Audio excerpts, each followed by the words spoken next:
Hi, my name is Marcus, and me and my group will be presenting an overview of PepsiCo Canada. Myself and Timmick will touch on the company profile, Carter and Johnny will look at the industry environment, and Quinn and Weston will close out the presentation with the target market. PepsiCo formed in 1965 and they operate in the food and beverage industry. They employ over 9,000 full-time employees and over 1,000 part-time employees in Canada. Their head office is in Mississauga, Ontario. Net revenue in Canada in 2017 was $2.69 billion US, and they're publicly traded on the NASDAQ. PepsiCo was sized as the 102nd biggest company in 2018 by Forbes, and they were sized as the 3rd biggest food and beverage company by Forbes in the same rating. In 2008, they split into 2 subdivisions, PepsiCo Beverages and PepsiCo Foods. PepsiCo Foods is split into Quaker Foods and Snacks and Frito-Lay Canada. PepsiCo has 14 manufacturing plants across Canada that comprise of PepsiCo Beverages, Frito-Lay Canada, and Quaker Foods and Snacks. PepsiCo Beverages controls 14.9% of the market in Canada in the soft drinks industry, which includes sports drinks. They also have 9.8% of the market share in the bottled water industry and 14.1% of the market in the juice industry.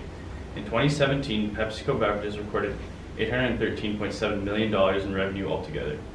Within the soda industry, PepsiCo sales are up 1.8% from 2016, but have dropped overall 14% since 2012. This is most likely due to health consciousness by consumers. PepsiCo Foods is the clear leader, holding 53% of the market share in the snack foods industry and 6.8% of the market in the cereal industry with Quaker Oats. PepsiCo Foods as a whole recorded $1.79 billion in sales, and the snack food sector, Frito-Lay's, has been steady, turning 27% of its total revenue into profit each year. With social media, PepsiCo Beverages believes in creating long-term brand loyalty rather than short-term loyalty, which is seen in standard advertisement and commercials. An example of this is Democracy, which allowed customers to vote for their favorite Mountain Dew flavor. It has been around since 2012 and fans love the idea. They have also created ads with popular celebrities like Kendall Jenner, Peter Dinklage, Sidney Crosby, and Morgan Freeman. Strategies like this allow customers to feel connected with the company when they see their favorite stars and are able to collaborate with the company to provide their own input. Looking at direct competitors for PepsiCo Canada, it varies from product to product. For example, Pepsi-Cola competes with Coca-Cola, Gatorade with Powerade, Frito-Lay versus Old Dutch, Quaker versus Nature's Path. When looking at indirect competitors who are competing in the same industry but producing different products, a good example is found in breakfast beverages, where Tropicana produces such things such as orange juice and apple juice, whereas Dairyland produces milk. PepsiCo competes in 2 main industries, those being the Canadian soft drink market and the Canadian savory snack market. In the Canadian soft drink market, there are 6 main players, being PepsiCo Beverages Canada, Coca-Cola Refreshments, Canada Dry Malts Incorporated, Nestle Waters Canada, and Red Bull. In the Canadian savory snack market, there are 5 main brands, being Frito-Lay, Old Dutch, Hawkins Cheesies, Humpty Dumpty, and President's Choice. Trade associations and lobby groups, we decided to zoom in on the Canadian Beverage Association and the Canadian Celiac Association. The Canadian Beverage Association is a leader in industry initiatives. This shows the consumer that PepsiCo is serious about innovation.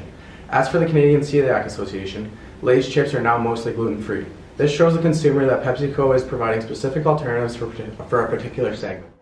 PepsiCo Canada has 3 macro-environmental issues, the first of which is the political. The Canadian government has been researching and looking into applying 2 new laws. The first is the mandatory front-of-package identification for foods high in saturated fats, sugars, and sodium. This will give buyers quick and easy guidance to help them make informed choices about packaged foods. The second is the fat tax. The government has been researching since 2016 because the following listed ingredients cause obesity, heart disease, and high blood pressure. The second issue is the economic. The main economic issue is the slowdown of the Chinese economy. In 2012, PepsiCo completed its partnership with Tingyi, China's leading food and beverage company. Tingyi is now PepsiCo's manufacturer of bottled products in China. In 2012, when they signed, the economy was strong, however, has been dropping ever since. While China's economic growth has had an overall positive impact on the Canadian economy, that growth is slowing. The third issue is social factors. The first is that society today is more health conscious. People are more aware of what is good and needed to maintain a healthy lifestyle. The second is the increasing busy lifestyle in society. Consumers on the go may choose a healthier option opposed to high sugar, fat, and salty snacks and drinks, resulting from being more health aware. Now, people may choose all natural snacks compared to PepsiCo's healthier baked snacks even. So as far as market size goes, Pepsi products cover a large demographic, and they have an immense global presence of over 200 countries and counting. They penetrate these markets by offering value deals such as $2 for $4 deals on Gatorade products at stores such as 7-Eleven and other convenience stores. PepsiCo uses 3 different distribution channels in order to service their enormous global presence. The first being direct store delivery, which is specific to a region, and it mostly consists of direct delivery via box truck or any other means.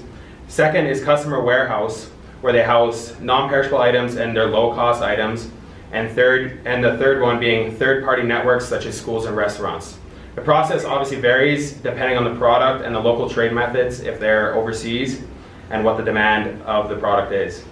Pepsi has also been able to target new markets with their recent development of gluten-free products that are able to accommodate gluten sensitivity and celiac disease.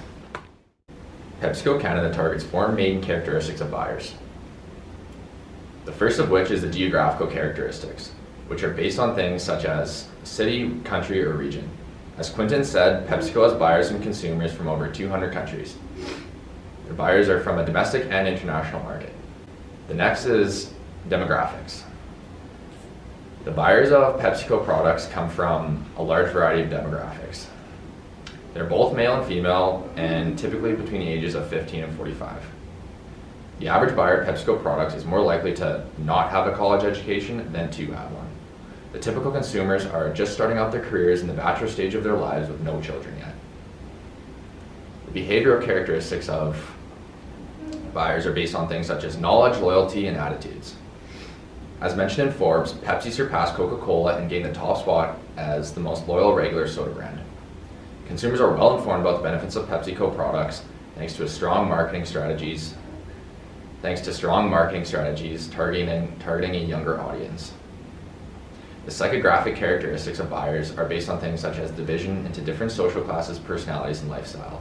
The buyers of PepsiCo products are defined as people who are easygoing and ambitious.